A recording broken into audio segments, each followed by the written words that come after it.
नाज़िम फ़लस्तीन ऐं इसराइल विच में जंग शुरू थी वई आहे।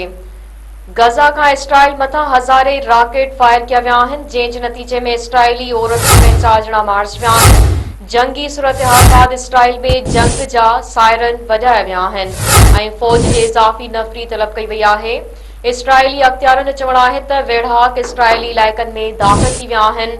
ॿिए तरफ़ हमास जे लीडर मोहम्मद दाइफ़ दावा कई आहे त इसराइल मथां 5000 रॉकेट फायर कया विया आहिनि। अरब मीडिया मूजिब इसराइली फ़ौज जंगी सूरतहाल जो अलर्ट जारी कयो वियो आहे।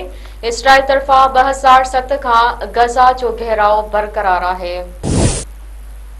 नाज़रीन, अवां खे हिकु भेरो ॿीहर ब्रेकिंग न्यूज़ ॾियूं पिया त फ़लस्तीन ऐं इसराइल विच में जंग थी वई आहे। गज़ा खां इसराइल मथां हज़ारे रॉकेट फायर कया विया आहिनि, जंहिं जे नतीजे में इसराइली औरत समेत 4 ॼणा मारिजी विया आहिनि। जंगी सूरतहाल बाद इसराइल में जंग जा सायरन वॼाया विया आहिनि ऐं फ़ौज जी इज़ाफ़ी नफ़री तलब कई वई आहे। इसराइली अख़्तियारनि जो चवणु आहे त वेढ़ाक इसराइली इलाइक़नि में दाख़िल थी विया आहिनि। ॿिए तरफ़ हमास जे लीडर मोहम्मद दाइफ़ दावा कई आहे त इसराइल मथां 5000 रॉकेट फायर कया विया आहिनि।